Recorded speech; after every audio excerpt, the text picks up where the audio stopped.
With barely enough food for her children and a storm sealing them in, Nora had already sacrificed everything to keep her family alive. But when she found a dying man buried in the snow and chose to bring him home, she didn't know that act of compassion would bring healing, hope, and a second chance for them all, just when they needed it most.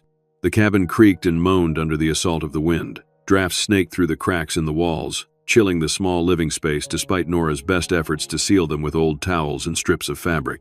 In the kitchen, little more than a corner of the main room with a stove and a small refrigerator, Nora added another cup of water to the soup pot, watching as the broth thinned from barely there to almost nothing. She glanced at the children by the fireplace. Leo sat cross-legged on the threadbare rug, methodically feeding small sticks into the flames, making each one last as long as possible. His father's sweater hung from his thin frame, the sleeves rolled up a dozen times to free his hands. He had taken on the mantle of man of the house with a solemnity that broke Nora's heart. Kira was curled up with a tattered picture book, her breath creating small clouds in the chilly air. She wore 3 layers of clothing and a knit hat pulled down over her ears, yet still managed to look like a bright spot of sunshine in the dim room.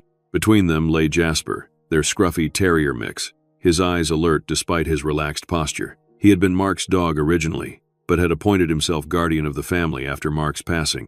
Now he watched over the children with devoted attention, especially on days like today when the world outside seemed determined to swallow them whole. Nora stirred the soup again, then reached for the last heel of bread. She would cut it into 3 small pieces, one for each of them. Her own stomach growled in protest, but she had learned to ignore its complaints. A mother's hunger was always secondary. "Soup's almost ready," she called, forcing brightness into her voice. Leo looked up, his eyes knowing. At 10, he understood more than she wished he did. "Is there enough?" he asked quietly, so Kira wouldn't hear. Nora smiled reassuringly. "Plenty," she lied. "And with this bread, it'll be a feast." Leo nodded, but his eyes lingered on her face, seeing the hollows in her cheeks that hadn't been there months ago, the way her clothes hung more loosely now. He turned back to the fire without comment, adding another stick with deliberate care. Kira bounced up, her energy undimmed by the cold or hunger. "Can I set the table, Mommy? Can I use the special napkins?" The special napkins were simply paper towels that Nora had cut into squares and let Kira decorate with crayons. They used them only on special occasions, which lately meant whenever Kira needed a boost of cheer. "Of course, sweetheart. This is definitely a special napkin kind of night." Kira beamed and skipped to the drawer where they kept their meager table settings. Outside, the wind howled louder, rattling the windows in their frames. Nora glanced worriedly at the ceiling, where a small water stain had begun to spread earlier that day. The roof was another repair they couldn't afford, another problem for the growing list. As they gathered around the small table, Nora served the watery soup with ceremony, making sure Leo and Kira's bowls contained any solid bits of potato or carrot she could find. She placed the small pieces of bread on their special napkins and sat down across from them. "Let's say grace," she said, reaching for their hands. They bowed their heads, and Nora spoke the same words she had every night since Mark died. "Thank you for this food, for our home, and for each other. Please watch over us and help us find our way. Amen." "Amen," echoed the children. They ate slowly, making each spoonful last. Nora praised the soup as if it were a gourmet creation, and Kira giggled, playing along. Only Leo remained solemn, his eyes darting occasionally to his mother's bowl, noticing how she seemed to be moving the liquid around more than consuming it. "You need to eat too, Mom," he said finally. Nora took an obedient spoonful. "I am eating, honey. I'm just enjoying the conversation." Leo didn't look convinced, but he returned to his own meal without further comment. After dinner, with the dishes washed and put away, they gathered again by the fire. The radio, an old battery-powered model that had been Mark's, crackled with static as Nora tuned it, searching for a weather report. "Worst blizzard in 30 years, a voice finally cut through the interference. "Roads throughout the county are impassable. Authorities are advising all residents to stay indoors and conserve heat and supplies. Power outages have been reported in several communities." Nora switched it off, not wanting the children to hear more. They had enough to worry about. "Will we be okay, Mommy?" Kira asked, her eyes wide. "Of course we will," Nora assured her, pulling her close. "We've got our fire, we've got our blankets, and most importantly, we've got each other." "And Jasper," Kira added, reaching to pat the dog's head. "And Jasper," Nora agreed with a smile. "Our brave protector." As if on cue, Jasper's ears perked up. He lifted his head, suddenly alert. "What is it, boy?" Leo asked, leaning forward. The dog rose to his feet, his attention fixed on the door. A low growl rumbled in his chest. "It's just the wind," Nora said, though something about the dog's behavior made the hair on the back of her neck stand up. Jasper wasn't one to be spooked by storms. He'd been through many in his 9 years of life. The growl deepened, and suddenly Jasper was at the door, barking furiously, his paws scratching at the wood. "Jasper, hush!" Nora scolded, but the dog was insistent, his barks growing more frantic. Leo moved to the small window beside the door, wiping away the fog of condensation. "I can't see anything," he reported. "It's all white out there." Nora joined him, peering into the swirling snow. "Maybe it's a deer," she suggested, though deer rarely came this close to the cabin, especially during storms. Jasper continued his desperate barking, now throwing his body against the door as if trying to break through. "Something's wrong," Leo said, his young face grave. He's never acted like this before. A shiver of primal fear ran down Nora's spine. They were miles from the nearest neighbor. No one should be out in this weather. The roads had been impassable for a day. "Stay here with your sister," she told Leo, moving to grab Mark's heavy coat from its hook. "Lock the door behind me." "I'm coming with you," Leo said firmly, already pulling on his worn boots. "Leo, I need you to." "I'm coming," he repeated, reaching for the heavy-duty flashlight they kept for emergencies. His face was set with a determination that reminded her so much of Mark that she couldn't argue. "All right," she conceded, "but stay close to me." She turned to Kira, who was watching with wide, frightened eyes. "Kira, sweetheart, I need you to be my brave girl and stay here with Jasper. Can you do that?" Kira nodded solemnly. "I'll keep Jasper safe," she promised, misunderstanding but no less earnest. "That's right," Nora said, not correcting her. "And lock the door after us. Don't open it unless you hear my voice, okay?" Another solemn nod from Kira. Nora took a deep breath and opened the door. Immediately, the storm lunged at them, a physical force of wind and ice. The cold was breathtakingly brutal, stealing the air from her lungs. Jasper shot past them, a blur of motion against the white, barking and leaping through the deep snow. "Jasper, come back!" Nora called, but her voice was swallowed by the howling wind. Leo switched on the flashlight, its beam barely penetrating the thick curtain of falling snow. They plunged forward, following the sound of Jasper's barks. The snow was up to Nora's knees and nearly to Leo's waist, making each step a battle. They had gone perhaps 20 yards from the cabin when they saw Jasper, a dark shape against the white, digging frantically at a snowdrift near the line of pines that marked the edge of their property. "What's he found?" Leo shouted over the wind, pointing the flashlight. The beam illuminated something dark amid the snow, something that didn't belong. "Oh, God," Nora breathed, her heart hammering against her ribs. They pushed forward with renewed urgency. As they got closer, the shape became clearer, a human form, almost entirely covered by the snow.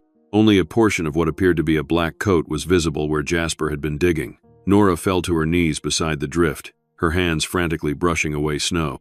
Leo joined her, working with equal desperation. Together they uncovered more of the coat, and then a shoulder, and finally the back of a man's head, dark hair now white with ice and snow. "He's face down," Leo said, his voice tight with fear and awe. "We need to turn him over," Nora replied, her mind racing. Carefully, working together, they managed to roll the man onto his back. In the beam of the flashlight, his face was a shocking blue, white, his lips purple, eyelashes crusted with ice. A gash on his temple was caked with frozen blood. He was a large man, well-built and dressed in what appeared to be expensive clothing, though it was hard to tell in their current conditions. Nora pulled off her glove with her teeth and pressed trembling fingers to the man's neck, searching for a pulse. The cold made it difficult to feel anything, and for a terrifying moment, she thought they were too late. Then she felt it, the faintest flutter beneath her fingertips. "He's alive!" she exclaimed. "Leo, help me!" "How do we move him?" Leo asked, looking at the man's substantial size compared to their own frames. "He's too big." "We have to try," Nora said, already repositioning herself at the man's shoulders. "You take his feet. We'll drag him if we have to." What followed was a blur of desperate strength and determination. The man was dead weight, completely unresponsive as they struggled to move him through the deep snow. Progress was painfully slow. Every few feet they had to stop, catch their breath, and readjust their grip. The wind cut through their clothing like knives, and the snow continued to fall heavily, threatening to bury them all if they didn't move quickly enough. Nora's muscles screamed in protest, but she pushed through the pain. A life hung in the balance. She could feel the cold seeping into her bones, and knew the stranger must be in far worse condition after lying in the snow for who knew how long. After what felt like hours but was probably only minutes, they reached the cabin door. Leo pounded on it with his fist. "Kira, it's us. Open the door." There was a moment of silence. then the sound of the lock turning. Kira's small face appeared in the doorway, her eyes growing huge at the sight of the unconscious stranger. "Is he dead?" she whispered, backing away to let them enter. "No, sweetheart, but he's very cold," Nora said, her breath coming in gasps as she and Leo finally managed to get the man over the threshold. They collapsed inside, slamming the door against the raging storm. "Is he a frozen giant, Mommy?" Kira asked, staring at the man with a mixture of fear and fascination. Despite the seriousness of the situation, Nora almost smiled at her daughter's imagination. "No, honey, he's just a man who got caught in the storm, and now we need to help him." As Nora caught her breath, her mind raced through what needed to be done. The stranger's wet clothes would have to be removed, a task that felt both invasive and absolutely necessary. They needed to warm him gradually, not too quickly, which could cause shock, and they needed to clean and assess his head wound. "Leo, build up the fire as much as you can," she instructed, already moving to collect towels and blankets. "Kira, I need you to get the first aid kit from the bathroom." The children sprang into action, grateful for clear direction in this strange and frightening situation. Nora knelt beside the unconscious man and began carefully removing his snow-crusted coat. Beneath it, he wore what appeared to be an expensive suit, now soaked through. A silver watch glinted on his wrist, its face cracked, likely from his fall or whatever accident had left him stranded in the blizzard. This was no local, Nora realized. No one from Frostpine Ridge would be out in a storm dressed like this. He must have been traveling through. Perhaps his car had gone off the road somewhere nearby. With Leo's help, she managed to remove the stranger's wet clothes, averting her eyes as much as possible to preserve his dignity. She dressed him in some of Mark's old clothes, a flannel shirt and sweatpants that had been too precious to donate but too painful to see every day. They were loose on Mark's frame, not designed for someone of the stranger's build, but they were dry and warm. Together, they moved him to the pull-out sofa, the best bed they had, and piled every spare blanket and quilt on top of him. His skin remained frightfully cold to the touch, and his breathing was shallow. "Will he wake up?" Kira asked, standing at a safe distance but unable to take her eyes off their unexpected guest. "I hope so," Nora replied honestly. "But right now his body needs to rest and get warm." She cleaned the gash on his temple as best she could, relieved to find it wasn't as deep as she had initially feared. Still, head injuries could be deceptive. Without a phone or a way to reach the clinic 15 miles away, they were on their own. As the night deepened, the storm showed no signs of abating. The wind continued to howl, and the temperature inside the cabin dropped steadily despite the fire that Leo vigilantly maintained. Nora arranged the sleeping bags for the children near the fireplace, the warmest spot in the house, while she took up a position beside the stranger, monitoring his breathing and occasionally spooning small amounts of warm broth between his lips. "Try to sleep," she told the children, though she knew Leo, at least, would struggle to do so. "I'll wake you if anything changes." Eventually, exhaustion overcame curiosity and concern, and both children drifted off. Jasper took up a protective position at the foot of the pull-out sofa, his eyes moving between Nora and the stranger as if assessing the situation. "You found him, Jasper?" Nora whispered, reaching down to scratch behind his ears. "You're a hero." The dog's tail thumped once against the floor, a modest acknowledgement of the praise. Dawn broke with little change in the weather. Inside the cabin, Nora jerked awake from a brief, unintended doze, immediately checking on the stranger. His color had improved slightly overnight, no longer the frightening blue-white of near-frozen flesh, but still far too pale. Leo was already awake, quietly adding wood to the fire. "How is he?" "A little better, I think," Nora replied, keeping her voice low to avoid waking Kira, who still slept curled in her sleeping bag, one arm thrown around Jasper.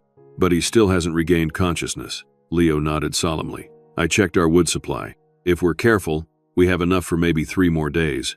Nora felt a twist of anxiety. Wood was their primary source of heat, with the furnace so unreliable, and in normal circumstances, they rationed it carefully. Having to maintain a constant fire for their guest would deplete their store much faster than planned. "We'll manage," she said with more confidence than she felt. "The storm can't last forever." Leo looked skeptical but didn't argue. He had learned early that some worries were better kept to himself. Kira stirred then, sitting up with her hair in wild disarray, eyes immediately seeking out the stranger on the pull-out sofa. "Is the frozen man better?" she asked, her voice loud in the quiet room. "Shh, not so loud, sweetheart," Nora cautioned. "Yes, he's doing a little better, but he needs to rest."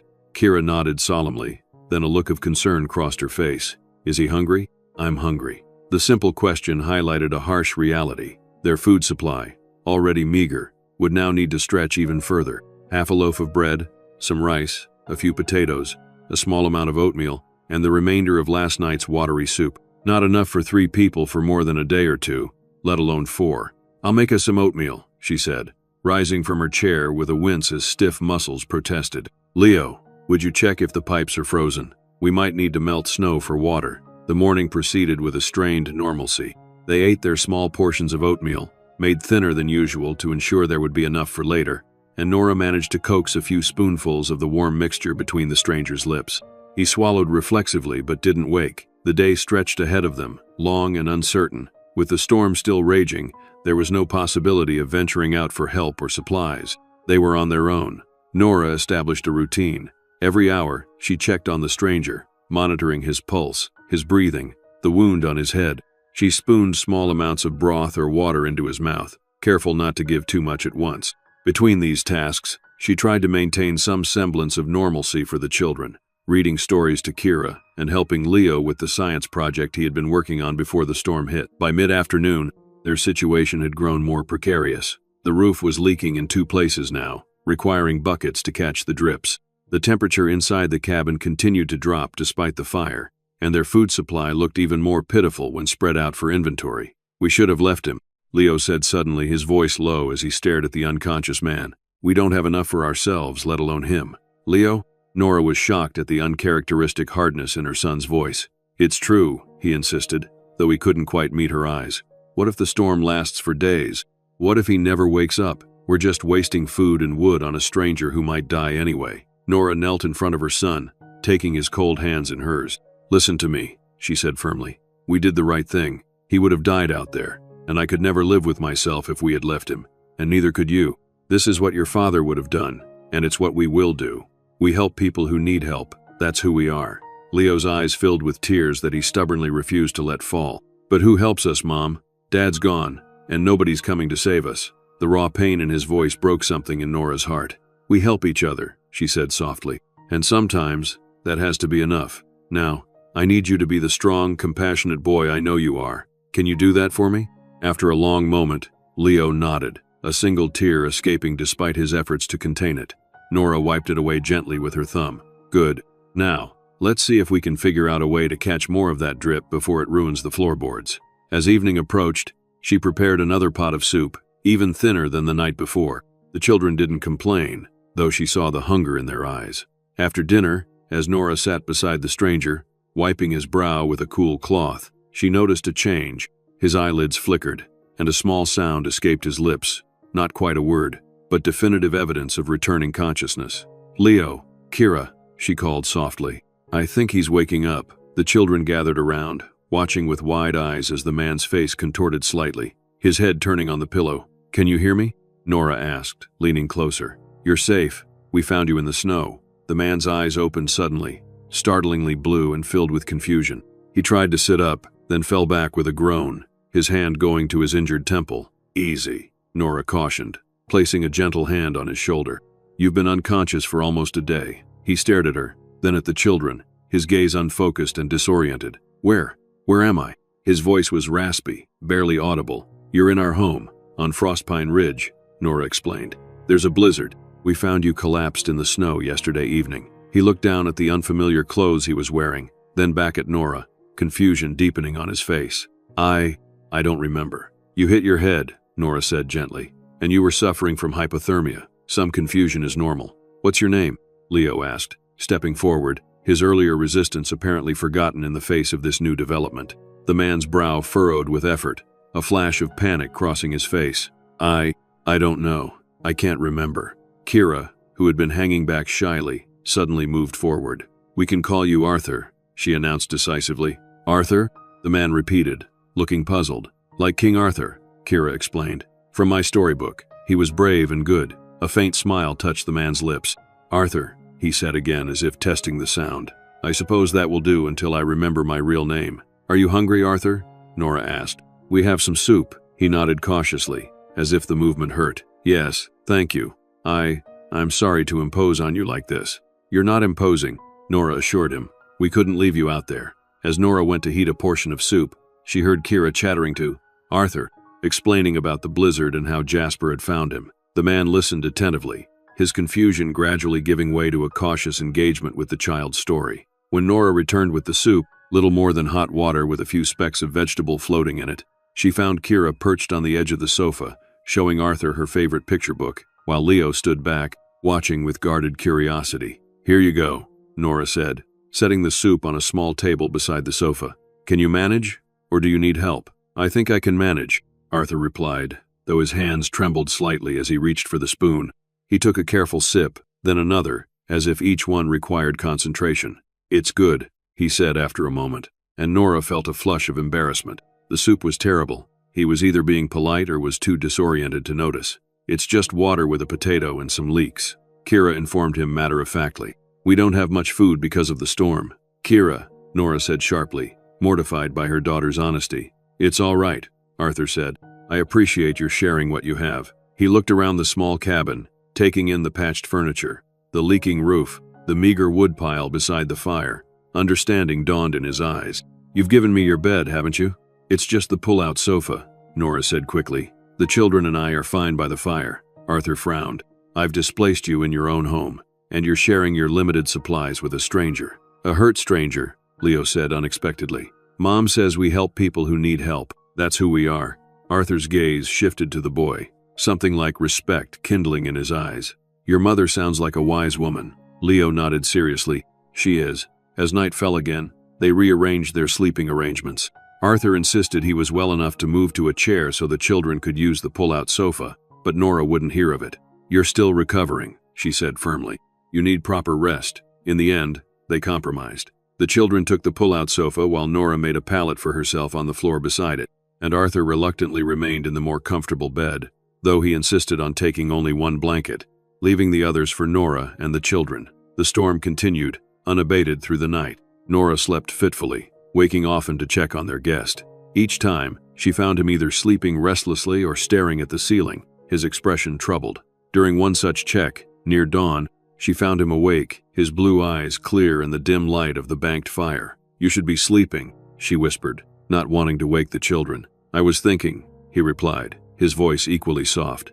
"Trying to remember anything. My name, where I'm from, what I was doing out in a blizzard. But there's nothing, just blank space where memories should be." "Give it time," Nora advised. "Brain injuries can be strange. The memories might come back all at once, or gradually, or not at all." He finished when she hesitated. "That's rare," she assured him, though she had no medical expertise to back up the claim. It simply seemed the kind thing to say. Arthur studied her face in the dim light. "You've taken a considerable risk for me," he said quietly. "I'm a stranger. I could be anyone." Nora hadn't allowed herself to consider that possibility, that the man they had rescued might be dangerous once recovered. She glanced at her sleeping children, a protective instinct rising in her chest. "Are you?" she asked, meeting his gaze directly. "Dangerous, I mean." He seemed to consider the question seriously. "I don't think so," he said finally. "I don't feel dangerous, but then, I don't know who I am, so how can I be sure?" The honesty of his response reassured her more than a quick denial would have. "Well, you're hardly in a position to overpower anyone at the moment," she pointed out practically.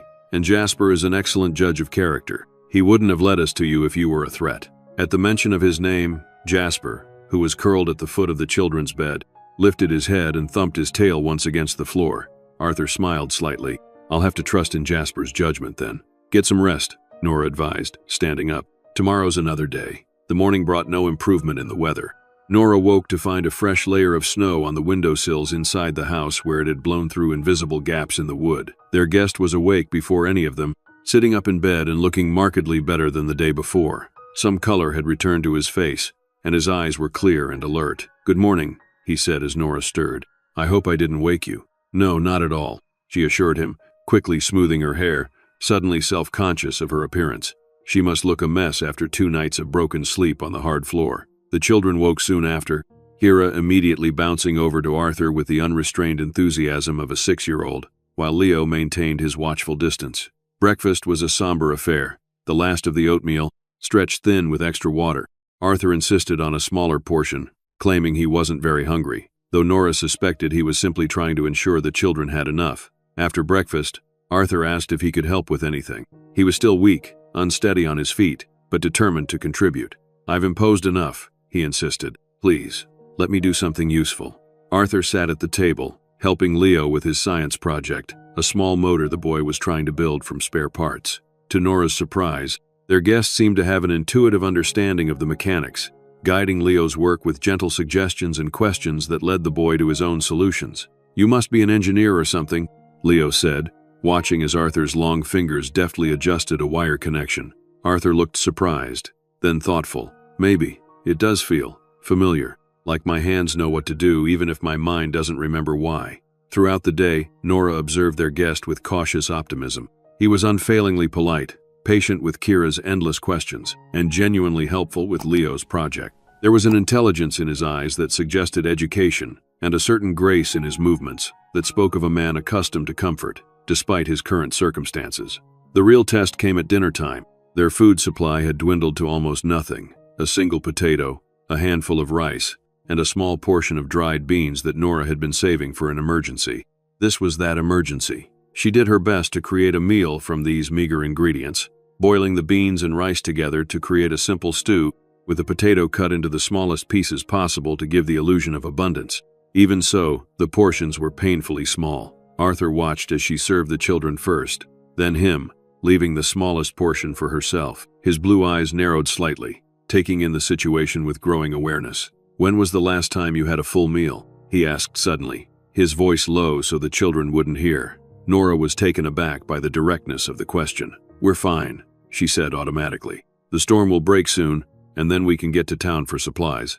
"That's not what I asked," Arthur persisted gently. "Your pantry is almost empty. Even before I arrived, you were running out of food, weren't you?" Nora hesitated, pride warring with honesty. "Things have been tight since my husband died," she admitted finally. "His medical bills took most of our savings, and my part-time work at the library doesn't cover much beyond the basic bills. We get by." "By getting by, you mean you go hungry so your children can eat," Arthur said, his tone not accusatory but filled with a quiet respect. Nora didn't answer, but her silence was confirmation enough. "I can't remember who I am," Arthur said after a moment, "but I know this isn't right. No one should have to choose between heating their home and feeding their children. No one should have to water down soup until it's barely more than hot liquid.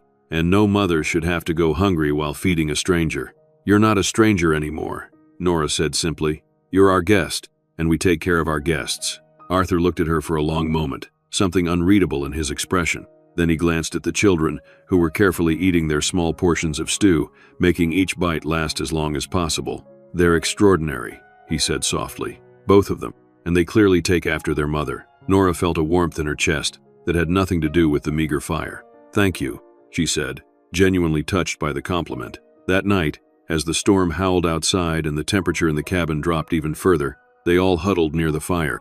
Arthur, wrapped in a single blanket, sat on the floor with the children, listening as Nora read aloud from an old collection of fairy tales.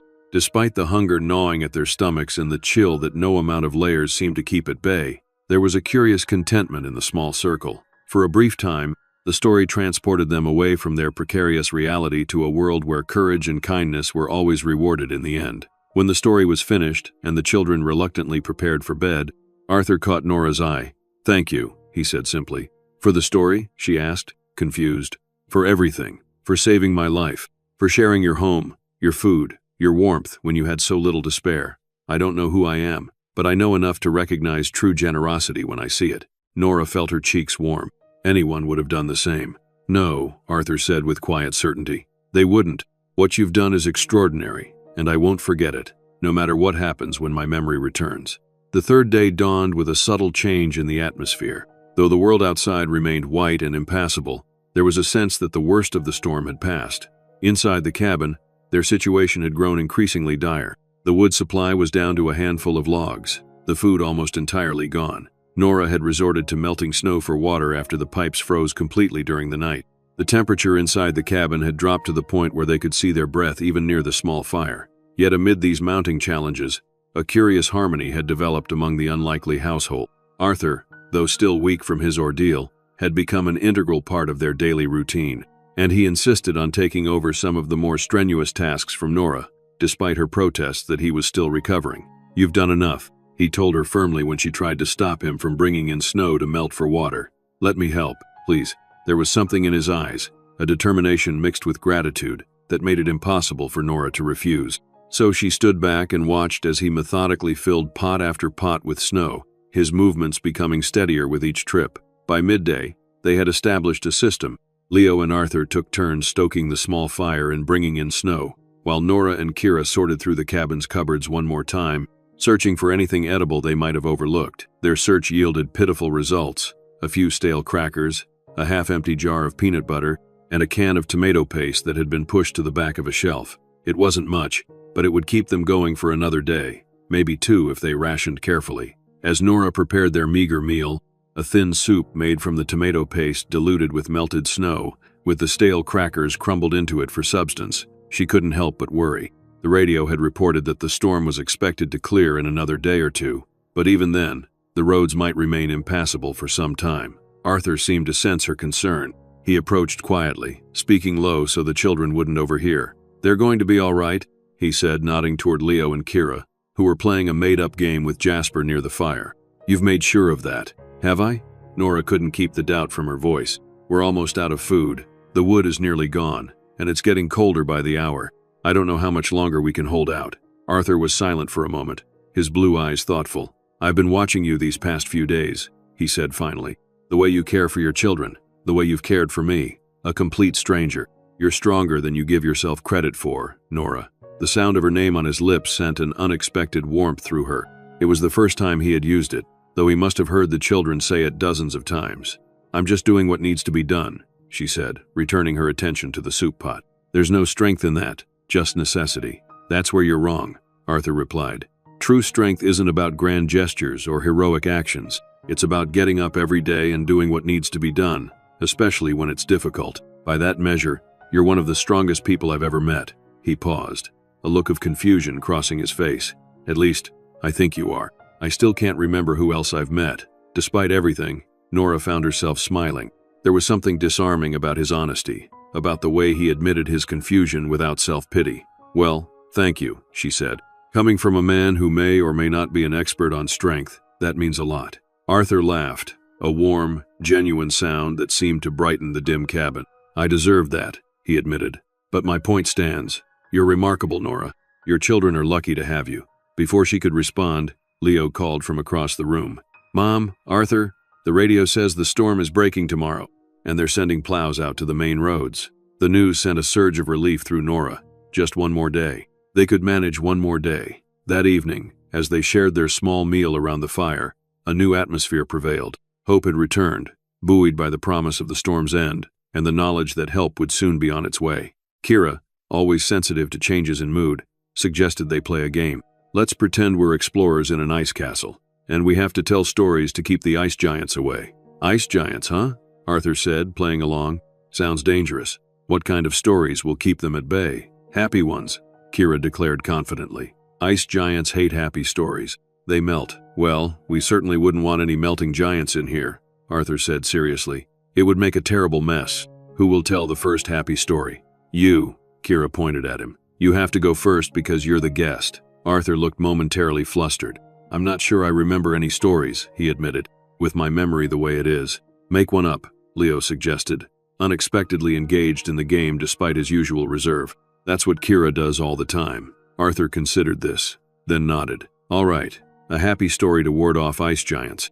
Here goes." To Nora's surprise, Arthur turned out to be a natural storyteller. He wove a tale about a lonely eagle who lived on a mountain peak, far from other birds. The eagle had everything it could want: the best hunting grounds, the highest perch, the most impressive view, but it was desperately unhappy because it had no one to share these things with. One day, a terrible storm forced the eagle to take shelter in a valley, where it found a family of sparrows huddled in a small nest. Though the sparrows had very little, they shared their shelter and their food with the eagle. In their company, the eagle discovered a happiness it had never known before. When the storm ended, the eagle didn't return to its solitary peak. Instead, it built a new nest near the sparrows, and together they created a community where all birds were welcome, regardless of size or strength or hunting prowess. As Arthur concluded his story, Nora caught his eye over the heads of the children. The parallel to their own situation wasn't lost on her, nor, she suspected, on him. "That was a good story," Leo said approvingly. "I bet the ice giants hated it. I can feel them retreating already." Arthur agreed solemnly, though his eyes, still on Nora's, held a different message, one of gratitude and something else, something warmer. Kira went next, telling a rambling tale about a princess who could talk to animals and used this power to organize a grand forest party. Leo followed with a surprisingly poignant story about a robot who learned to feel emotions by observing a human family. When it was Nora's turn, she found herself telling a story she hadn't thought about in years, the story of how she and Mark had met, fell in love, and built their life together. She kept it simple for the children's sake, focusing on the happy memories, their first date at a county fair, the tiny apartment they'd shared when first married, the joy of bringing Leo and then Kira home from the hospital. As she spoke, she realized it was the first time in years she had talked about Mark without the sharp edge of grief cutting through the memories. The pain was still there, but it was accompanied now by a warm gratitude for the time they'd had together. The children listened with rapt attention, occasionally interjecting with questions or their own half-remembered additions to the stories. Arthur remained quiet, his expression thoughtful as he absorbed this glimpse into their life before he had entered it. When Nora finished, a comfortable silence fell over the group, broken only by the crackling of the fire and the softer now but still persistent moaning of the wind outside. "I think we've definitely scared away all the ice giants," Arthur said finally, his voice gentle. "Thank you for sharing your stories, all of you." "Your turn again," Kira insisted. "Tell us another one." Arthur smiled at her eagerness. "All right, but a shorter one this time. It's getting late, and even ice giant hunters need their sleep." His second story was simpler, a tale about a star that fell to Earth and discovered that being grounded wasn't as terrible as it had feared. There was beauty to be found in the small details of earthly life that couldn't be seen from far away in the sky. As he spoke, Nora found herself watching his face, the play of emotions across features that had become familiar in such a short time. When the stories were done and the children reluctantly prepared for bed, Arthur helped Nora bank the fire for the night, carefully arranging the remaining logs to ensure they would burn as long as possible. That night, as the temperature in the cabin dropped to its lowest yet, they abandoned their separate sleeping arrangements by unspoken mutual agreement. They pulled the mattress from the pull-out sofa onto the floor near the dying fire, and all four of them huddled together beneath every blanket and quilt they possessed, with Jasper curled at their feet providing additional warmth. It should have been awkward, this forced intimacy with a man who was still, in many ways, a stranger. But somehow it wasn't. There was a comfort in their shared body heat, in the sound of the children's steady breathing, in the knowledge that they were facing this hardship together. As Nora drifted toward sleep, she felt Arthur's voice more than heard it, a low rumble beside her ear. "Thank you," he whispered, "for everything." She didn't respond, pretending to be already asleep, but in the darkness, she allowed herself a small smile. These days would remain a unique chapter in their shared history, a time when the boundaries between stranger and family had blurred, when survival had forged an unexpected bond. Morning brought the change they had been waiting for. Nora woke to an unfamiliar brightness in the cabin, sunlight, pale but brilliant. The storm had finally broken. She disentangled herself carefully from the sleeping pile, trying not to wake the others. Jasper followed her to the window, his tail wagging hopefully at the sight of the clear sky. "Yes," she whispered to him, scratching behind his ears. "Soon, but the roads will still need to be cleared." As if in answer to her thoughts, a distant mechanical rumble reached her ears. She pressed closer to the window, squinting against the glare of sun on snow, and saw it, far down the road, a snowplow making its slow but steady progress toward them. Relief flooded through her, so intense it made her knees weak. Help was coming. They had made it through. Behind her, she heard movement as the others began to stir. Arthur was the first to join her at the window, his tall form casting a shadow across the sunlit floor. "The storm's over," he said, stating the obvious but with such wonder in his voice that Nora couldn't help but smile. "Yes," she agreed. "And there's a plow coming up the road. We should be able to get to town in a few hours." Arthur's expression changed. "Town," he repeated, as if the word held some significance beyond its simple meaning. Nora understood his concern. "Maybe being there will trigger some memories," she suggested gently. "And we can check with the sheriff, see if anyone's reported a missing person matching your description." Arthur nodded, but the troubled look remained. "And if no one has? If my memory doesn't return?" Nora hesitated. She had been so focused on getting through the immediate crisis that she hadn't given much thought to what would happen after. Before she could formulate a response, Leo and Kira had joined them, both exclaiming over the transformed landscape and the welcome sight of the distant plow. "Does this mean we can go to the store?" Kira asked, her primary concern, as always, refreshingly straightforward. "I'm hungry." "Yes, sweetheart," Nora assured her. "As soon as the road is clear, we'll go to town and get food." "And Arthur will come too?" The question held a note of anxiety, as if Kira feared their guest might disappear with the storm. Arthur knelt to her level, his face gentle. "Yes, I'll come too. I need to see if anyone in town recognizes me. After all." Kira's face fell. "But what if someone does? Will you go away?" The question hung in the air, giving voice to a concern that Arthur had become part of their little unit over these past days. The thought of him simply walking away once his identity was established left a curious emptiness. "I don't know," Arthur answered honestly. "But whatever happens, I won't forget you, Kira. Or your brother, or your mother, or even Jasper. You saved my life, all of you. That creates a bond that doesn't just disappear." Kira seemed satisfied with this answer, but Nora noticed Leo hanging back, his expression guarded. The boy had finally begun to warm to Arthur, to trust him. The prospect of another loss, so soon after his father, was clearly troubling him. "Let's focus on today," Nora suggested, deliberately lightening her tone. "We need to get ready for town. Leo, can you check how much snow is on the porch? We might need to shovel a path to the road. Kira, let's find your warmest clothes. And Arthur, I think I might have an extra coat of Mark's that would fit you better than those old sweats." The practical tasks helped dispel the moment of uncertainty, giving everyone a purpose and a focus beyond the looming question of what came next. As they prepared for their expedition to town, Nora couldn't help but notice how naturally Arthur had integrated into their routines. He helped Leo clear a path from the porch to where the plow would eventually reach, showing the boy how to lift with his legs rather than his back. He assisted Kira in finding her missing boot, which had somehow migrated under the sofa, and he worked alongside Nora to secure the cabin, ensuring the fire was completely extinguished and the windows latched against the possibility of animals seeking shelter in their absence.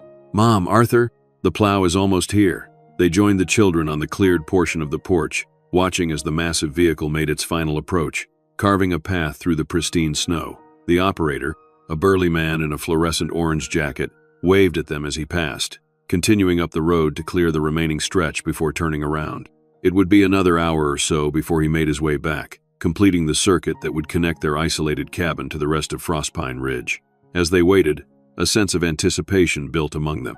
For the children, it was simple: the prospect of food, warmth, and a return to normalcy. For Nora, it was more complicated: relief at their imminent rescue, mingled with anxiety about what would come next, about bills that couldn't be paid and repairs that couldn't be postponed. And for Arthur, she could only imagine the conflicting emotions, the hope of recovering his identity balanced against the fear of what that identity might entail, and perhaps, though she couldn't be sure, a reluctance to leave the strange intimacy they had established in their days of shared crisis. When the plow finally returned, clearing the last stretch of road to their cabin, they were ready. Bundled in every layer they could manage, they set out for town, a small, determined procession against the vast white landscape. Leo led the way, forging a path through the sections where the snow still drifted deep. Kira followed, occasionally being lifted over particularly challenging spots by Arthur, who stayed close to her, watchful and protective. Nora brought up the rear with Jasper, her mind already making lists of immediate necessities and calculating what little money remained in their emergency fund. The walk to town, normally 30 minutes, took them over an hour in the difficult conditions. By the time they reached the main street of Frostpine Ridge, they were exhausted, cold, and hungry, but buoyed by the sight of other people and the promise of warmth and food. The small town was just beginning to emerge from its storm-induced hibernation. Shopkeepers were clearing sidewalks, neighbors were checking on each other, and the diner in the center of town had a open sign illuminated in its window, a beacon of normalcy in the aftermath of chaos. As they approached the diner, Nora hesitated. She couldn't afford to feed them all, not with their situation as dire as it was. But before she could suggest an alternative, Arthur spoke up. "I think I might have some money," he said, reaching into the pocket of Mark's old coat that she had given him. To their mutual surprise, he withdrew a slim leather wallet. "This was in the coat," he explained, looking as confused as she felt. "That's not possible," Nora said. "That coat has been hanging in the closet for 2 years. I never." She trailed off, a memory surfacing. Mark had worn that coat the day he was admitted to the hospital for the last time. She had brought it home, hanging it in the closet, unable to deal with going through the pockets, unable to face that final task of sorting his personal effects. For 2 years, it had hung there, untouched. Arthur opened the wallet carefully. Inside was $43 in cash. Mark's last withdrawal, Nora realized, money he never had the chance to spend, and an old photograph of Nora and the children, taken when Kira was still a baby. "I'm sorry," Arthur said, understanding dawning in his eyes. "This was your husband's. I had no right to—" "No," Nora interrupted, her voice thick with unexpected emotion. "It's all right.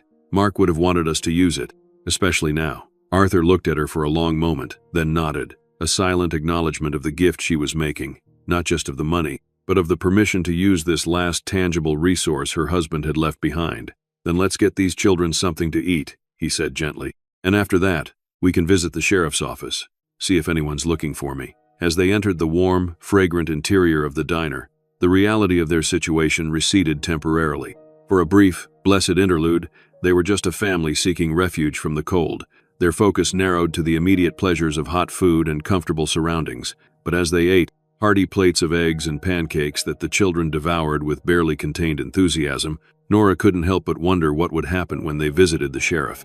The questions hung unspoken as they finished their meal, each of them aware that their time in this liminal space, neither strangers nor quite family, was drawing to a close.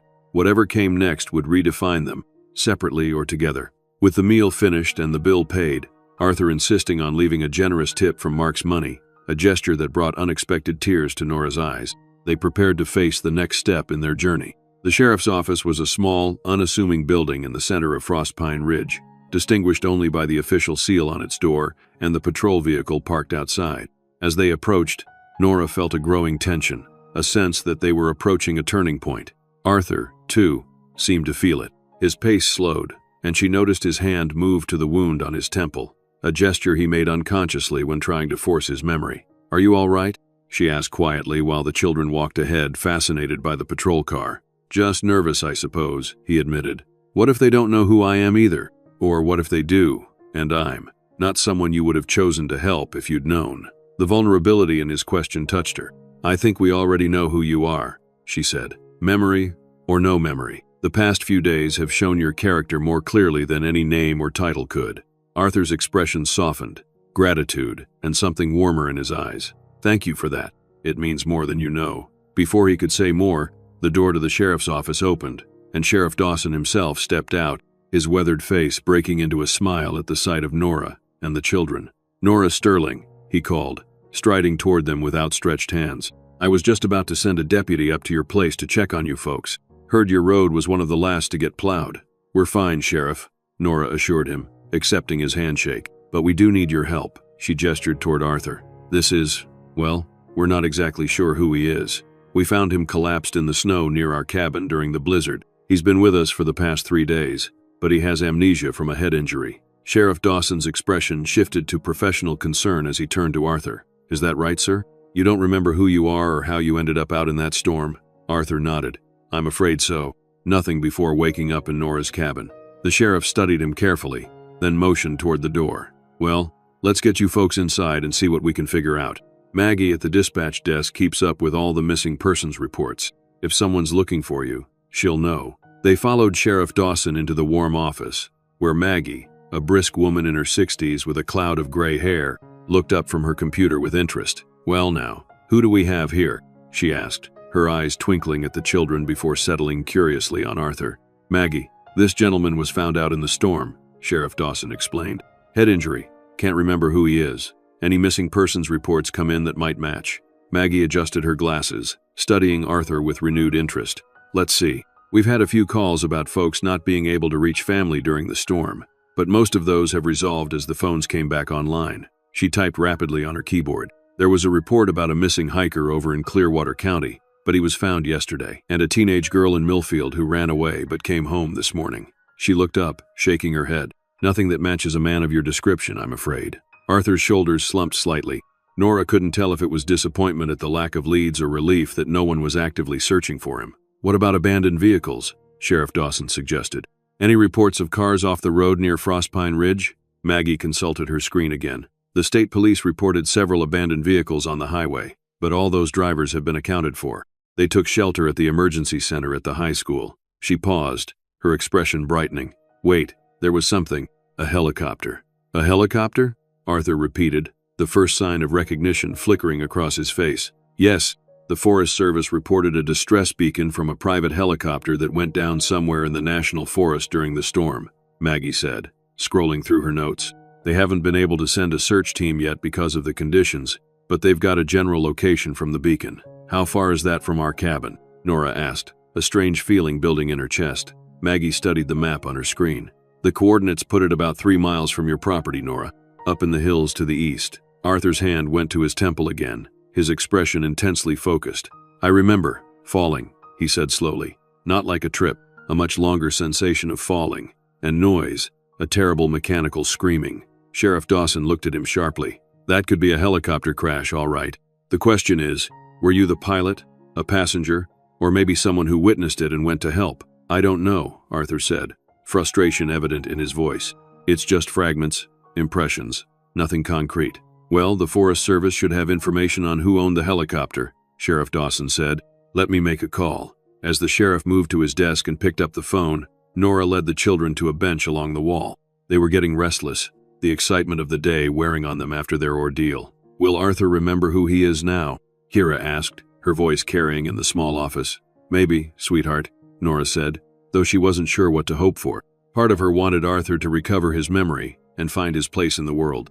Another part, a part she was reluctant to examine too closely, dreaded the moment when he would leave them. Across the room, she caught Arthur watching them, a similar conflict visible in his eyes. He crossed to join them on the bench, sitting beside Leo, who had been unusually quiet since they entered the sheriff's office. Are you okay, buddy? Arthur asked gently. Leo shrugged, not meeting his eyes. I guess. You don't seem very excited about possibly solving the mystery of who I am, Arthur observed, his tone light but understanding. Leo looked up then, his young face serious. What if you remember and you're someone important, someone who doesn't have time for people like us? Leo, he said carefully, I don't know who I was before I met you and your family, but I know who I am now, and that person would never forget what you've done for me. No matter who I turn out to be, that won't change. Leo didn't look entirely convinced, but before he could respond, Sheriff Dawson returned, his expression one of growing excitement. Well, I've got some interesting information, he announced. The helicopter is registered to Vance Innovations. Mean anything to you? He asked Arthur. Arthur frowned, concentrating. Vance. It sounds familiar, but I can't place it. It should, Sheriff Dawson said. Vance Innovations is one of the biggest tech companies in the country, and according to the flight plan, the only person aboard was Arthur Vance himself, the CEO. A stunned silence fell over the room. Even Maggie stopped typing, her mouth slightly open in shock. Arthur Vance? Arthur repeated, the name sounding foreign on his tongue. I'm Arthur Vance? Well, we can't be sure yet, Sheriff Dawson cautioned, but the timing, the location, and the fact that the children have been calling you Arthur. He shook his head in wonder. It's quite a coincidence if you're not him. Nora felt as if the floor had dropped away beneath her feet. Arthur Vance was one of the wealthiest men in the country, and for the past 3 days, he had been sleeping on their pull-out sofa, eating their meager food, and helping her children with their homework. She looked at Arthur, not Arthur Vance, just Arthur, the man who had become part of their family, and saw the same shock reflected in his face. I need to contact Vance Innovations immediately, Sheriff Dawson was saying. If you really are Arthur Vance, there will be people very anxious to know you're alive. Yes, of course, Arthur said automatically, though he seemed dazed. His eyes sought Nora's, a question in them that she couldn't quite answer. While Sheriff Dawson made the call, they sat in stunned silence. Kira, not fully comprehending the significance of the revelation, leaned against Arthur's side as naturally as ever. Leo, however, had withdrawn slightly, his earlier fears seemingly confirmed by this dramatic turn of events. Vance Innovations, Sheriff Dawson was saying into the phone. Yes, I need to speak to someone regarding Arthur Vance. Yes, I understand he's missing. That's actually why I'm calling. No, I cannot hold for 30 minutes. This is an emergency call from the Frostpine Ridge Sheriff's Department regarding your missing CEO. His authoritative tone apparently worked because moments later he was speaking with someone in a position of greater authority. Yes, I believe we have located Mr. Vance. He was found during the blizzard suffering from exposure and a head injury. He's alive but experiencing amnesia. Yes, we can verify his identity once you arrive. As the sheriff continued the conversation, Arthur leaned toward Nora. I still don't remember, he whispered. The name, the company, they don't trigger anything concrete, just that same sense of responsibility I mentioned earlier. It's okay, Nora assured him, though she wasn't sure it was. How could anything be okay when their worlds were so vastly different? Your memory might return gradually, or it might not, Arthur said, a note of determination entering his voice. Either way, what I said to Leo stands. I won't forget what you've done for me. I won't just disappear from your lives. Nora wanted to believe him, but the reality of who he was made his promise seem impossible to keep. Sheriff Dawson hung up the phone and returned to them, his expression impressed. "Well, they're sending a team immediately. Helicopter should be here within the hour, and they're very, very relieved to hear you're alive, Mr. Vance." "Please, just Arthur," he said, looking uncomfortable with the formal address, "at least until I remember being anyone else." The next hour passed in a strange limbo. The sheriff insisted they remain at the office to wait for the Vance Innovations team, offering them coffee and sending a deputy to the general store for sandwiches and supplies for Nora and the children. Arthur sat quietly, occasionally attempting to prompt his memory by asking questions about Vance Innovations and his role there, but nothing seemed to break through the barrier in his mind. Nora, meanwhile, tried to process the implications of this revelation. The man they had rescued, the man who had become woven into the fabric of their daily lives, was not just any stranger but one of the most powerful men in the business world. And yet, as she watched him with Kira, patiently listening to the child's rambling story about a dream she'd had, Nora couldn't reconcile the image of a cold, distant CEO with the warm, engaging man before her. Her thoughts were interrupted by the distinctive sound of helicopter blades approaching. Sheriff Dawson moved to the window, then nodded. "They're here," he announced, landing in the field behind the office. Arthur stood, a complex mix of emotions crossing his face. This was the moment of truth, the beginning of his reconnection with his former life. "Will you come with me?" he asked Nora, his voice low. I'm not sure I'm ready to face this alone." The vulnerability in his request touched her deeply. Despite learning of his tremendous power and wealth, he was still the man who had sat beside her in the darkness of the storm, grateful for her care and company. "Of course," she said, "we'll all come." They followed Sheriff Dawson out the back door of the office to the open field where a sleek, black helicopter was touching down. The contrast between the sophisticated aircraft and the small town surroundings could not have been more stark. As the rotors slowed, the door of the helicopter opened, and a woman emerged. She was dressed in an impeccable dark gray suit that seemed impervious to the wrinkles and discomfort of helicopter travel. Her expression was a carefully controlled mask of professional concern, but as her eyes landed on Arthur, it broke into genuine relief. "Mr. Vance," she called, hurrying toward them. "Thank God you're alive." Arthur tensed beside Nora, his hand unconsciously finding hers and gripping it tightly. The woman reached them, her eyes quickly assessing Arthur's appearance, the borrowed clothes, the bandage on his temple, the several days' growth of beard. "Mr. Vance, I'm Evelyn Morris, your executive assistant," she said, her voice slightly breathless. "We've been searching for you since the distress beacon activated during the storm, when we couldn't get search teams in because of the weather." She trailed off, composing herself. "We feared the worst." Arthur nodded politely, but his expression remained blank. "I'm sorry, Miss Morris. I don't remember you." Evelyn's carefully maintained composure faltered. "What?" "Arthur suffered a head injury in the crash," Sheriff Dawson explained. "He's experiencing amnesia, doesn't remember anything before waking up in Mrs. Sterling's cabin." Evelyn's gaze shifted to Nora, taking in her worn coat and the children standing close beside her. Something in her expression changed, a subtle shift from relief to calculation. "I see," she said carefully. "Well, Mr. Vance, we should get you to a hospital immediately. Our medical team is standing by at Burlington Memorial. The helicopter is ready to transport you. These people saved my life. I'm not going anywhere without properly thanking them and ensuring they're taken care of." Evelyn's professional smile remained fixed. "Of course, Mr. Vance, we can arrange a suitable compensation package for their assistance. But your health must be our primary concern right now. The board is very anxious about your condition, and there are several urgent matters requiring your attention once you've been cleared medically." Arthur's expression hardened. "Ms. Morris, I understand that you're doing your job, but I'm not leaving until I'm satisfied that the Sterling family is properly cared for." Evelyn looked momentarily flustered by his firmness. Of course, Mr. Vance. Whatever you say." "Their cabin needs significant repairs," Arthur continued. "The roof leaks, the furnace is unreliable, and they're dangerously low on supplies. I want all of that addressed immediately." "We can certainly arrange," Evelyn began, but Arthur cut her off. "Today. I want it addressed today. Send a team to their cabin with whatever supplies and professionals are needed to make it safe and comfortable before nightfall." Nora felt a flush of embarrassment at having their precarious situation laid out so plainly, but Arthur's hand remained firmly clasped around hers, a silent reassurance. "Yes, Mr. Vance," Evelyn said, already pulling out a sleek phone. "I'll make the arrangements immediately." As she stepped away to make calls, Arthur turned to Nora, his expression softening. "I'm sorry if I overstepped," he said quietly, "but the thought of leaving you and the children in that cabin, knowing the conditions, It's all right, Nora assured him, though she felt a complex mix of gratitude and discomfort. She wasn't accustomed to accepting help, especially on such a scale. But you don't need to do all this. We would have managed. Arthur's blue eyes held hers steadily. You would have, yes. You're remarkably capable, but you shouldn't have to just manage, Nora. Not when I have the resources to help. Before she could respond, Evelyn returned. A team will be at the cabin within 2 hours, she reported. Contractors, supplies, everything you requested. And I've arranged for a credit account at the general store for Mrs. Sterling and her children. She handed Nora a card with a number written on it. This will cover whatever you need for the foreseeable future. Nora stared at the card, overwhelmed by the casual generosity it represented. I can't accept, please, Arthur interrupted gently.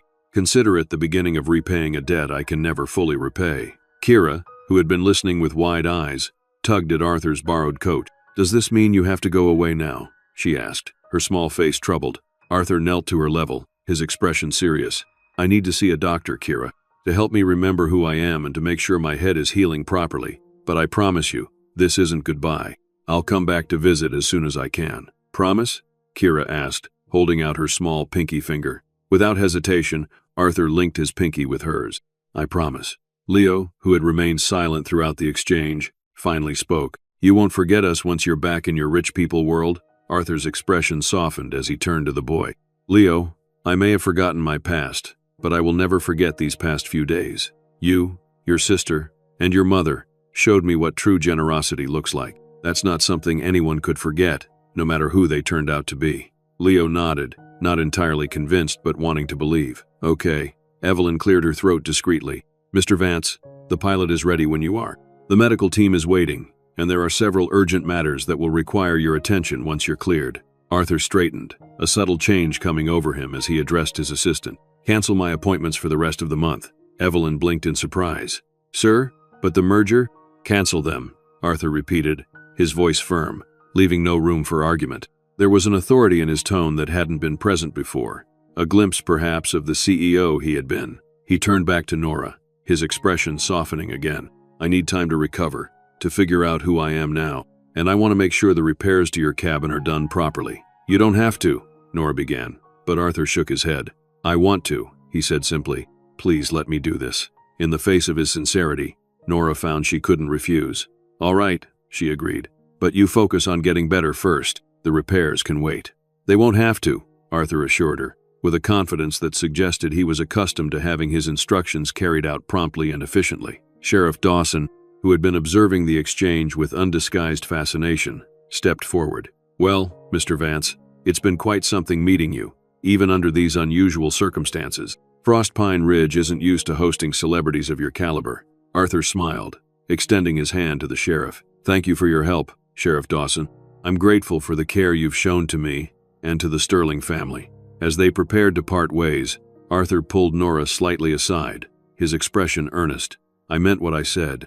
This isn't goodbye. Once I'm cleared medically and have dealt with whatever crisis apparently requires my attention, I'll be back. We have a lot to talk about. Nora nodded, finding it hard to speak past the lump in her throat. The intensity in his eyes suggested deeper feelings than mere gratitude, feelings that had developed during their days of shared adversity, feelings she was reluctant to examine too closely, given the vast gulf between their worlds. Take care of yourself, she managed finally, and don't worry about us. We'll be fine. Arthur smiled, a genuine warmth that reached his eyes. I know you will. Arthur said his final goodbyes to the children, accepting a fierce hug from Kira and a more reserved but heartfelt handshake from Leo. Then, with a last look at the family who had saved him, he turned and followed Evelyn to the waiting helicopter. Nora and the children stood with Sheriff Dawson, watching as the sleek aircraft lifted off, carrying Arthur back to the world he had forgotten, a world of corporate boardrooms, immense wealth, and responsibilities they could barely imagine. As the helicopter became a distant speck against the blue sky, Kira slipped her small hand into Nora's. He'll come back, she said with the simple certainty of a child. He pinky promised. Nora squeezed her daughter's hand, hoping Kira was right but not quite able to believe it herself. Let's go home, she said to the children, turning away from the empty sky. We have a lot to do before those workers arrive. As they walked back through town toward their cabin, Nora tried to focus on the practical aspects of their situation, the repairs that would make their home safer and more comfortable, the supplies they could now afford, the immediate easing of the financial pressure that had been crushing them for so long. But her mind kept returning to the man who had entered their lives as a nameless stranger and left as Arthur Vance, one of the most powerful men in the country. She wondered which version was more real, the vulnerable, thoughtful man who had sat by their fire, or the commanding CEO who had emerged briefly when dealing with his assistant. Perhaps both were authentic aspects of a complex person. Perhaps the crash and his time with them had revealed dimensions of his character that his everyday life had suppressed or neglected. Whatever the truth, Nora knew their lives had been changed by his brief presence, not just by the material assistance he had arranged, though that was significant, but by the connection they had formed, the reminder that human worth transcended social and economic boundaries. As they crested the hill and their cabin came into view, Nora was startled to see several vehicles already parked outside, a truck loaded with building materials, a van marked with a heating company logo, and a delivery vehicle from the general store. Arthur's resources were clearly substantial, and his influence immediate. Wow, Leo breathed, his eyes wide at the flurry of activity already underway. He really meant it. He promised, Kira said simply, as if that explained everything. The transformation of the Sterling household began immediately and proceeded with an efficiency that left Nora breathless.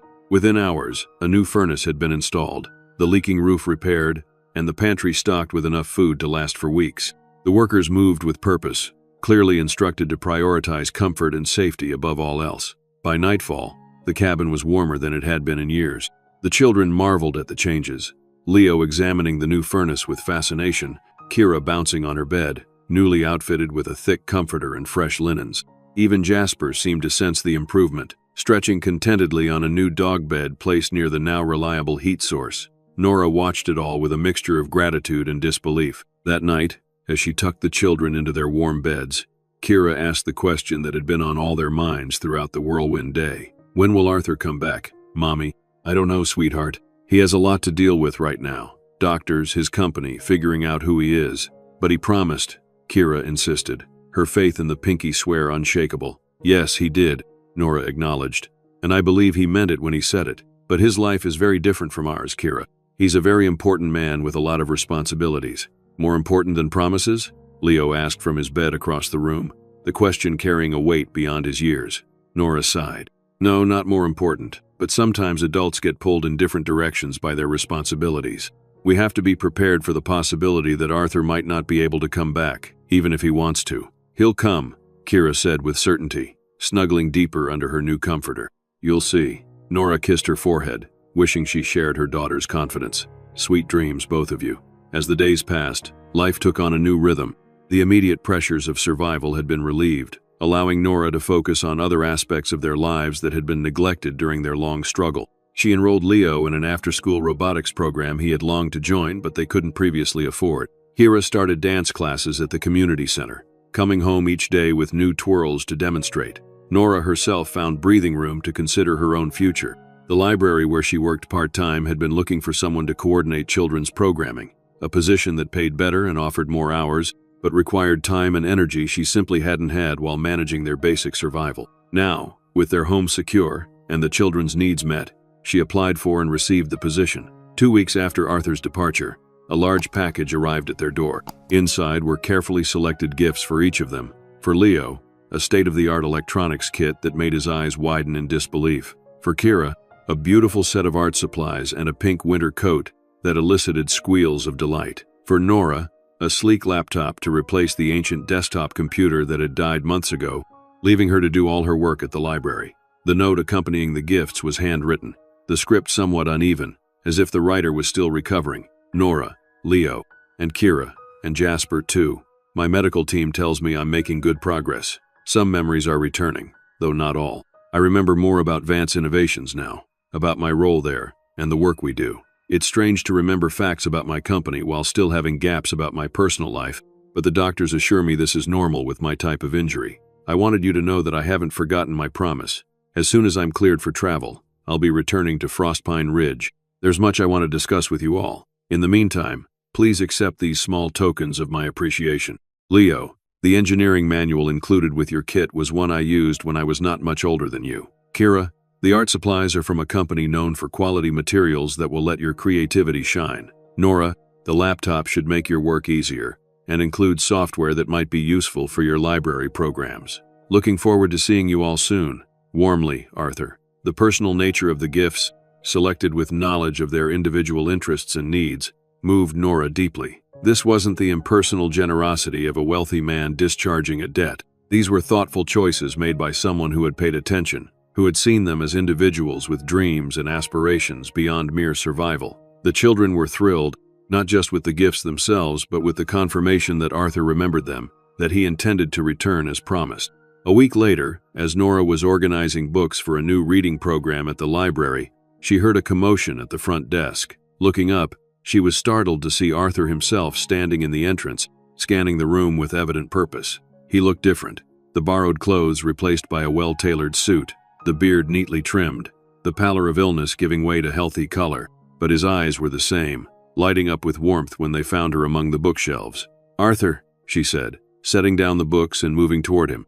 "You're here. I promised, didn't I?" he replied, smiling as he crossed to meet her. "Sorry it took so long. The doctors were being cautious about travel." 3 weeks isn't long, Nora assured him, suddenly conscious of her simple work clothes and hastily arranged hair. "We didn't expect you so soon. I would have come sooner if I could," he said, his expression earnest. "There's so much I want to talk to you about." "When do you finish work?" "In about an hour," Nora replied, still adjusting to the reality of his presence. "The children will be home from school soon after that." "Perfect," Arthur said. "I'll come to the cabin then, if that's all right. There are some things I'd like to discuss with all of you." Nora nodded, curious about what he might have in mind. "Of course, we'd love to have you." The hour passed in a blur of distraction. Nora found it difficult to focus on her tasks, her mind constantly circling back to Arthur's unexpected appearance and the conversation to come.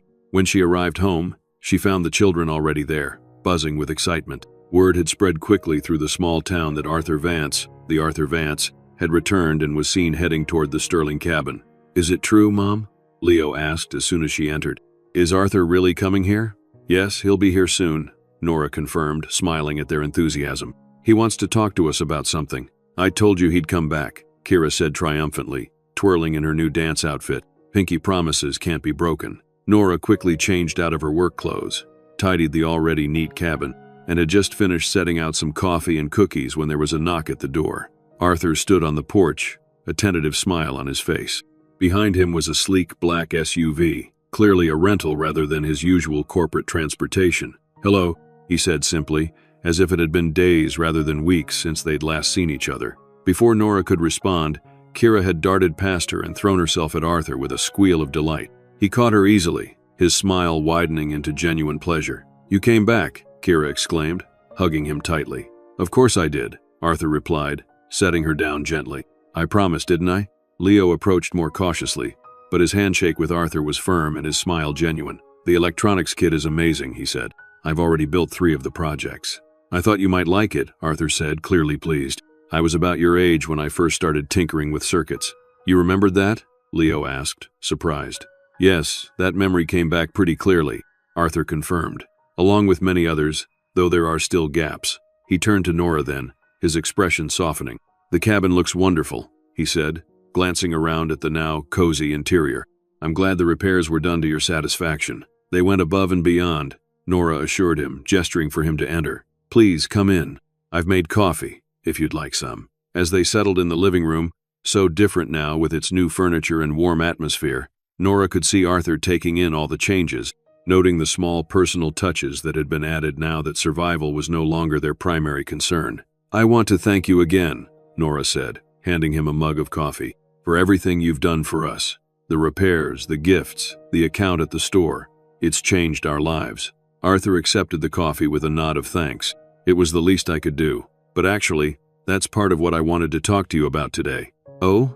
Nora felt a flutter of anxiety. "Yes," Arthur said, setting down his mug and leaning forward, his expression serious. "As my memory has returned, I've been reflecting a lot on my experience here with you and the children, about what I learned during those days when I couldn't remember who I was or what I possessed." Nora nodded encouragingly, though her anxiety remained. "I realized something important," Arthur continued. "When I was just Arthur, not Arthur Vance, the CEO, I was more present, more engaged, more alive than I had been in years." He paused, seeming to gather his thoughts. "My doctors tell me that my amnesia, while triggered by the head injury, may have been exacerbated by extreme stress. Apparently, I had been working 16-hour days for months, driving myself and my team relentlessly toward deadlines and targets that, in retrospect, weren't as critical as I believed them to be. That sounds exhausting, Nora said softly, beginning to understand where he might be heading. It was, Arthur agreed, and ultimately counterproductive. In trying to build something significant, I had lost sight of what makes life significant. It took losing my memory and finding your family to remind me of that. The children were listening intently, unusual stillness from both of them indicating their awareness of the importance of the conversation. So I've made some decisions, Arthur continued. I've restructured my role at Vance Innovations. I'm still CEO, but I've delegated many of the day-to-day responsibilities to a team of executives I trust. This gives me more time and freedom to focus on the aspects of the business I find most meaningful and to pursue other interests. That sounds like a positive change, Nora said, genuinely pleased for him. But why are you telling us this? Arthur smiled, a hint of nervousness showing through his usual confidence. Because one of those other interests involves Frostpine Ridge, specifically, a project I'd like to undertake here. He reached into his jacket and withdrew a slim folder, placing it on the coffee table between them. I've purchased land adjacent to your property, 50 acres including the hill where I crashed. Nora's eyes widened in surprise. You bought land here? Why? Several reasons, Arthur replied. First, I'm establishing a foundation focused on supporting rural communities like Frostpine Ridge, creating jobs, improving infrastructure, ensuring access to education and technology. I want to use this town as a model for what's possible when resources are directed thoughtfully. Leo leaned forward, clearly intrigued. What kind of jobs? All kinds, Arthur said. From technical positions at a new research facility I'm planning to build, to service roles, to creative opportunities. The goal is to create a thriving ecosystem where people can find meaningful work without having to leave their community. That's ambitious, Nora said, trying to process the scale of what he was describing. But why Frostpine Ridge specifically? There are thousands of small towns struggling across the country. Arthur's expression softened. Because this is where I found something I had lost, a sense of what really matters. And because the people here, especially in this cabin, showed me extraordinary kindness when they had every reason to focus only on their own survival. He turned to the children. There's something else I wanted to discuss with you both. I've established educational trusts for each of you. When you're ready for college or vocational training, the funds will be there to support whatever path you choose. Leo's eyes widened. For real? Any college? Any college? Arthur confirmed.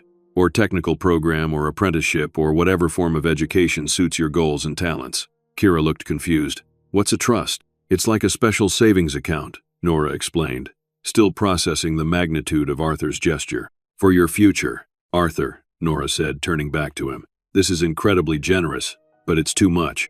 The repairs, the gifts, those we could accept as thanks for helping you. But this, she gestured to the folder containing details of his plans for the town and the children's education. This goes far beyond any obligation you might feel. Arthur leaned forward, his expression earnest. It's not about obligation, Nora.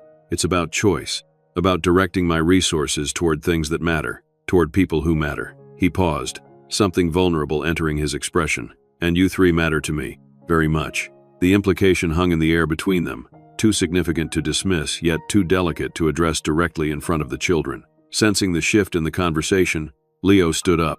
Come on, Kira, he said with unusual perception. Let's go look at the land Arthur bought. We can see it from the back porch. Kira seemed about to protest, but something in her brother's expression stopped her. Okay, she agreed, following him out of the room. When they were alone, Arthur spoke again, his voice quieter. There's one more thing I wanted to discuss with you, Nora. Something more personal. Nora felt her heart rate quicken. Yes? The house I'm planning to build on the land I purchased. I don't envision it as a vacation home or a weekend retreat. I'm thinking of it as a primary residence, at least for a significant portion of the year. You want to live in Frostpine Ridge? Nora couldn't hide her surprise.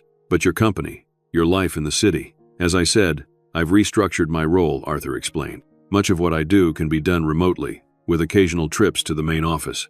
And as for my life in the city, he hesitated, choosing his words carefully. The truth is, before the crash, I didn't have much of a life outside of work. No family, few close friends, little connection to any community. My house there was more a showcase than a home. He leaned forward, his eyes meeting hers directly.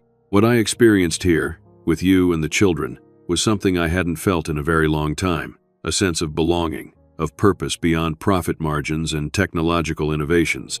I don't want to lose that. Nora felt a warmth spreading through her chest, a cautious hope she had not allowed herself to nurture during the weeks of his absence. And the foundation, the land purchase, the educational trusts, they're not just about gratitude, are they? Arthur shook his head. No, they're about creating a future where our lives can remain connected, where I can be part of your community, part of your children's lives, and perhaps, he hesitated again, venturing into territory that clearly felt unfamiliar to him, perhaps part of your life as well, if you're open to that possibility. The directness of his statement took Nora's breath away. After Mark's death, she had focused solely on survival and on caring for her children. The idea of a personal connection, of allowing someone new into her heart, had seemed an impossible luxury. Arthur, she began, careful with her words, I'm very touched by what you're saying, but our worlds are so different. You're used to a certain lifestyle, certain circles. I'm a small-town librarian with 2 children and more challenges than achievements to my name. That's where you're wrong, Arthur said gently. Your achievements are extraordinary. You've raised 2 remarkable children alone, maintained your integrity through hardship that would break many people, and shown a capacity for kindness and generosity that humbles me. Those are the achievements that matter. He reached across the space between them, offering his hand. I'm not suggesting we rush into anything, just that we allow ourselves the opportunity to explore what might be possible between us, now that crisis and necessity aren't the foundation of our connection. Nora looked at his outstretched hand, at the face that had become dear to her in such a short time. The sensible part of her warned that this was too much, too fast, too unlikely to succeed given the vast differences in their circumstances. But another part, a part that had been dormant for too long, urged her to take the chance, to believe that something beautiful could grow from their unusual beginning. Slowly, she placed her hand in his. I think I'd like that, she said softly, to see what might be possible. Arthur's smile was like sunrise after the longest night, full of promise and warmth. That's all I'm asking for, a chance. From the porch, they heard Kira's excited voice calling, Mom, Arthur, come look, there's deer in the meadow. Still holding hands, they rose to join the children, stepping together into the clear afternoon light. The view from the porch revealed not just deer grazing in the distance, but a landscape transformed by recent snow into a pristine wonderland, beautiful in its simplicity. That's where the house will be, Arthur said, pointing to a gentle rise overlooking a small lake. If all goes according to plan, construction will begin in the spring. It's a beautiful spot, Nora acknowledged, trying to imagine a house there, likely a grand one, given Arthur's resources. As if reading her thoughts, he added, nothing ostentatious, just comfortable, with good light and space for work and creativity. I was thinking a large workshop where Leo and I could tinker with projects, and maybe a studio where Kira could pursue her art, and a library, of course, with shelves from floor to ceiling. The care with which he had considered not just his own needs but those of her children touched Nora deeply. Over the following months, Arthur's vision for Frostpine Ridge began to take shape. The foundation he established started with practical improvements, upgrading the town's internet infrastructure, renovating the community center, providing grants for small businesses, but it expanded to include programs that nurtured the community's unique character and potential, arts initiatives, technical training for high school students, resources for local farmers to adopt sustainable practices. True to his word, Arthur divided his time between his corporate responsibilities and his growing involvement in Frostpine Ridge. The research facility he built on the outskirts of town created dozens of well-paying jobs, with a focus on hiring locally whenever possible. His house on the hill emerged gradually, not the mansion many had expected, but a thoughtfully designed home that harmonized with its natural surroundings. Most importantly, his relationship with Nora and the children evolved at its own pace, built on mutual respect and genuine affection rather than obligation or gratitude. He became Uncle Arthur to the children, a mentor to Leo in his growing interest in engineering, and an enthusiastic supporter of Kira's artistic endeavors. For Nora, he became something more, a partner, a confidant, a reason to believe in second chances. Their courtship was careful, mindful of the children's feelings and the curious eyes of the small town.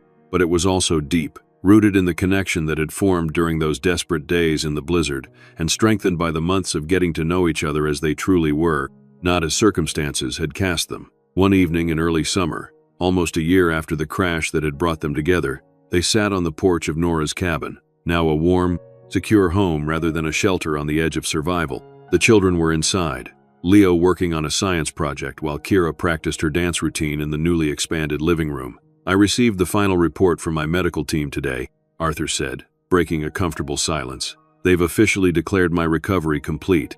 No more follow-up appointments. No more tests. That's wonderful news, Nora said, genuinely pleased. How does it feel? Arthur considered the question. Strange in a way. For so long, the accident and its aftermath have been central to my narrative. Now it's just part of my history. An important part, certainly, but not defining. And your memory? Nora asked. Is it fully restored? As much as it's going to be, Arthur replied. There are still some blank spots from the weeks before the crash, and the crash itself remains mostly a blur, but the important parts have returned. He turned to face her more directly. Do you know what memory came back most vividly, most completely? Nora shook her head. Waking up in your cabin, Arthur said softly. Opening my eyes and seeing your face, concerned but kind. Kira calling me Arthur because I reminded her of a brave knight in her storybook. Leo, suspicious but still helping, still doing what was right despite his reservations. He took her hand, a gesture that had become familiar and cherished between them. Even before I remembered being Arthur Vance, I remembered being cared for by your family. What you did was extraordinary, and it changed me, Nora. Not just my circumstances or my priorities, but me, who I am at my core. From inside the cabin came the sound of Kira's laughter, followed by Leo's deeper voice joining in. The simple joy of it wrapped around them like a blanket on a cold night. I have something for you, Arthur said, reaching into his pocket. Not a grand gesture, just a token of what these months have meant to me. He handed her a small, worn compass, its brass case scratched and weathered. This belonged to my grandfather, he explained. He gave it to me when I was about Leo's age, told me it would always help me find my way home. I carried it for years, then somewhere along the line, as success and ambition took over, I put it away. It's beautiful, Nora said, opening the case to reveal the delicate mechanism inside, still pointing unerringly north. I found it again recently, going through some old things, Arthur continued, and I realized it had been right all along. I just needed to understand what home really meant. He looked into her eyes, his own full of quiet certainty. It's not a place, Nora. It's people. It's connection. It's where you're truly seen and valued for who you are, not what you have or what you can achieve. He closed her fingers gently around the compass. You and the children helped me find my way home. I want you to have this as a reminder that sometimes being lost is the first step to being found. The simple gift, with its profound meaning, brought tears to Nora's eyes. Thank you, she whispered, leaning forward to press a kiss to his cheek. For finding us in that storm. For coming back. For everything. Arthur smiled, wrapping an arm around her shoulders and drawing her close. Thank you for saving me, he replied, in every way that matters.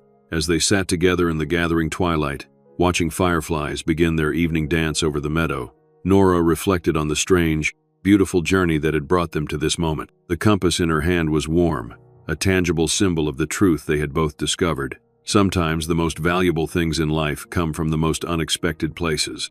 And sometimes, what seems like the end of the road is really just the beginning of a new journey, one that leads exactly where you need to go, even if you didn't know you were looking for it.